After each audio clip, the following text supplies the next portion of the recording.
So Marvel is gearing up and starting what they claim to be their bloodiest Marvel event yet, called Blood Hunt. And if you can't tell, the theme focus is vampires attacking and conquering the entire planet, all the way down from Spider-Man in New York to Doctor Doom in Latveria. Not only will the Avengers need help and even may die, but even powerful beings like Scarlet Witch or Doctor Strange may not be able to survive. Now, my name is AJ, here at the Hero Informer, and let's get into it. So we immediately pick up in the midst of it with Scarlet Witch and Iron Man responding to a distress call. A distress call because a villain named Blackout literally exploded, with his body becoming a portal of sorts, just gushing out dark energy. And why is this? Well, because he was a Dark Force user. And if you don't know, in the Marvel Universe, multiple people, or Dark Force users, are connected to the Dark Force dimension, a dimension filled with pure Dark Force energy, which certain heroes and villains can manipulate this energy to use for different abilities, such as Cloak with his teleporting. But of course, if Scarlet Witch comes and sees this one, it is reported that this is happening all over the globe, with multiple Dark Force users. Not just multiple, but all of them exploding and their powers going haywire. And for what reason? Well, what is one thing vampires love the most except blood? Darkness. If vampires were to run rampant, they couldn't do it with the sun shining out,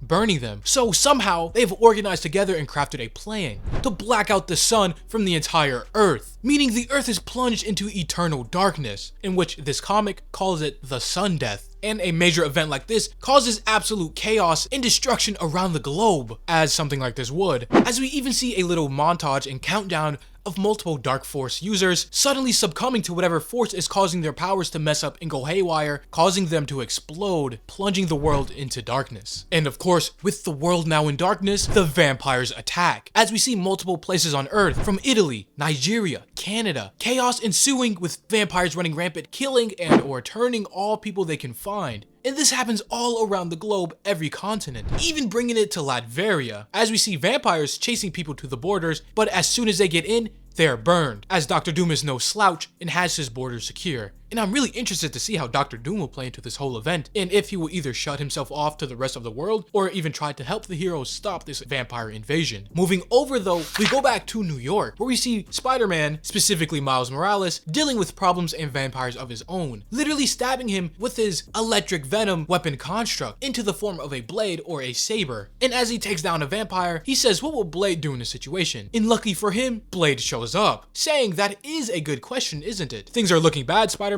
but I have got a plan, and I've got something for you to do too. And of course, as you know, Blade is a vampire hunter, but he also is a vampire himself. So just keep that in the back of your head for a little later. Going forward though, we see an hour after this whole invasion started, even the Avengers are having a hard time keeping up with just the amount of enemies there are. Thousands or even millions of vampires attacking them from all angles, non-stopping, because the vampires are even stronger under the darkness of night. And now with the entire planet being in a internal darkness, it is not looking good for the superhero community. And also, they had no knowledge of this. They were just thrust into the situation blind, with them trying to make hypothesis of what is going on. Even Captain America saying, I don't know, but this doesn't feel like the work of Dracula. It's outside of his trajectory. But as they are in the middle of talking, suddenly they get an alert, and it is exactly who they will want it to be on a day like this. It is Blade, telling the Avengers that he is on the run, but he has information and they need to meet now, as we see him driving a very specific truck. So keep this in mind. He then tells the Avengers to lock onto his coordinates and teleport him up to the Impossible City, which is basically a giant floating city slash ship in space. And as the Avengers finally teleport up, we see Captain Marvel say we have to make this quick, because every second they appear, people down on Earth are getting slaughtered and or turned into vampires. With Thor even going on to say,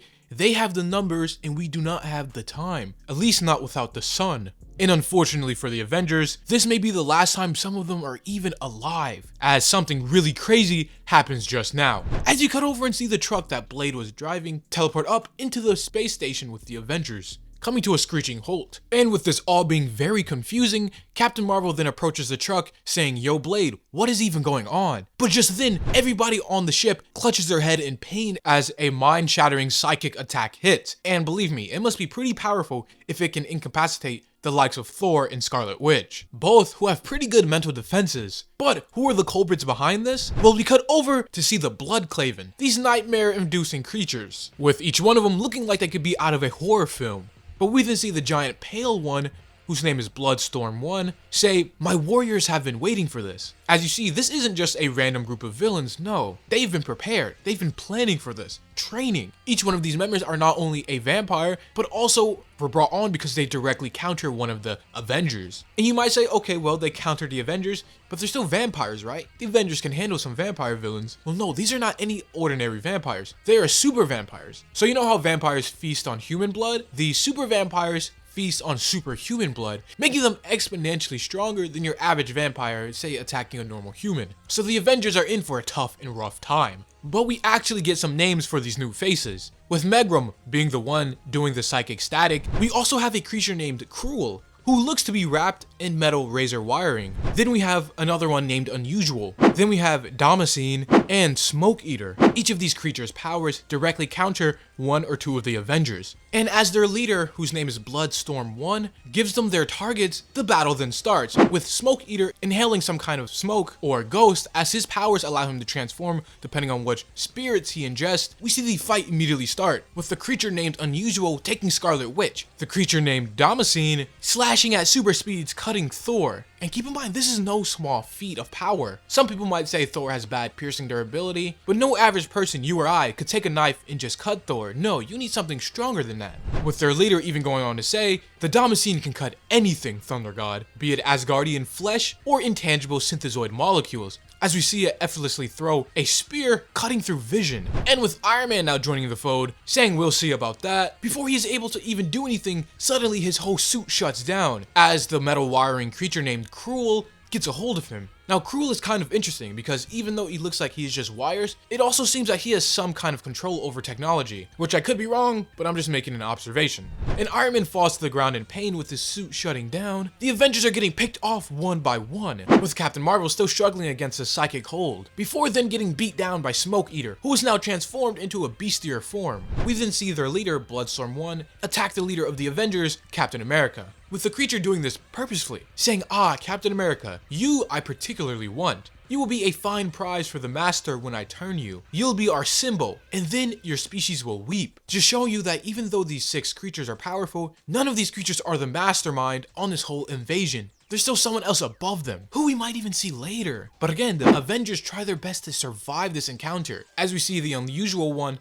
His counter to Scarlet Witch is he can absorb energy and magic, so anything Scarlet Witch does with her chaos magic is almost futile and is powering the creature up. And believe me when I tell you, it's looking like a slaughter out here for the Avengers. Tony's suit being compromised and him still on the ground, Thor being all cut up and bleeding, with him even saying, "You may cut me, monster, but you cannot turn me and you cannot kill me," which bad choice of words from Thor, as Cruel then says, "Kill you? What a waste. We want to keep you." As we see Damascene throw one of its spiky appendages, cutting straight through Thor's head, looking like this would be almost certain death for the God of Thunder, taking him out of the fight and putting him down for now. And for as if he is actually dead, we don't know. Moving over, we see Bloodstorm 1, their leader, approach Captain America and Black Panther as they are on the floor hurt, and with Black Panther telling the city, who has some sentience, to teleport and dimension shift, the city says it is unable to, as we see Cruel using its abilities to somehow compromise the ship's technology and stop it from teleporting away. As Captain America gets back up, saying they've thought of everything, didn't they?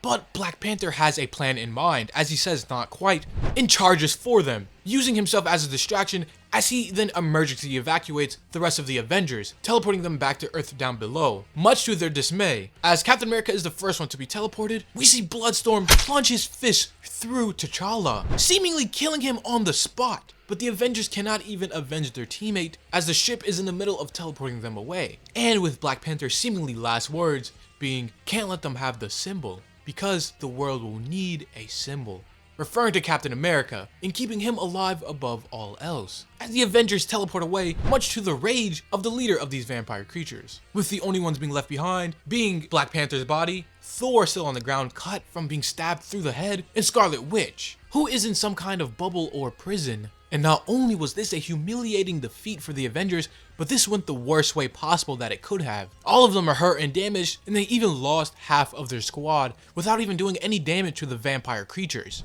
But shifting our focus over, we pick up at the Sanctum Sanctor with Doctor Strange and his wife Clea hard at work trying to find a spell or some magic that could end all of this chaos. And if they can assemble it, they can kill every vampire on Earth instantaneously, ending this entire conflict at the snap of a finger. But just then, Blade enters the Sanctum Sanctor and arrives, saying, "That's an interesting idea, Doc, but don't you need the Darkhold for that?" And last I heard, the Scarlet Witch has eaten and merged with it. But just then, Blade decides to drop some lore about what is happening.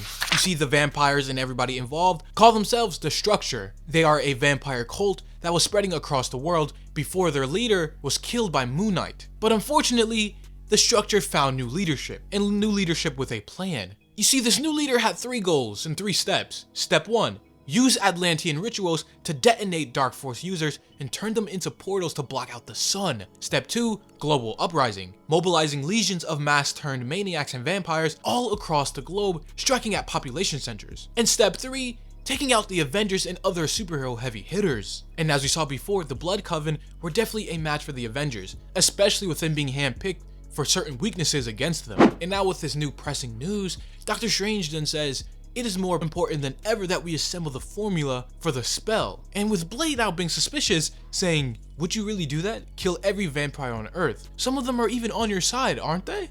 Because keep in mind, Blade is a vampire himself, so if this spell was to go off, yeah, a lot of the bad vampires would die, but so would all of the good ones too. And with Doctor Strange simply saying, "I am a doctor. If I must cut away a limb to save the patient, I will do it. I will accept my own damnation to save the world, my patient." But of course, Doctor Strange wants more information. He then goes on to ask Blade a bunch more questions, saying, "You've mentioned a new leader for the Structure. Who is the mastermind? Is it Dracula?" Blade says, "No, nothing like that." But as Strange continues to work and ask, he turns his head, asking more questions, saying, "Do you know who put out the sun? Who released the Children of the Night? Who assembled the monsters that killed the Avengers?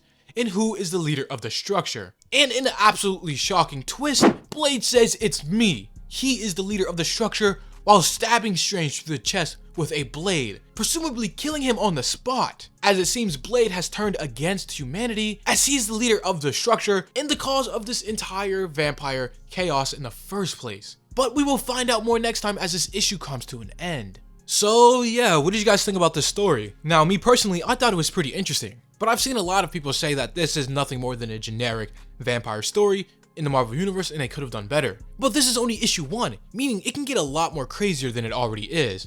And with the almost ungodly amount of tie-in issues that this comic has, there's definitely a lot more time to flesh everything out. But of course, if you want to keep up to date with the story and all of the tie-ins, make sure to leave a like or even subscribe to the channel as we will produce those videos for you. As always, I hope you enjoyed and thank you for watching.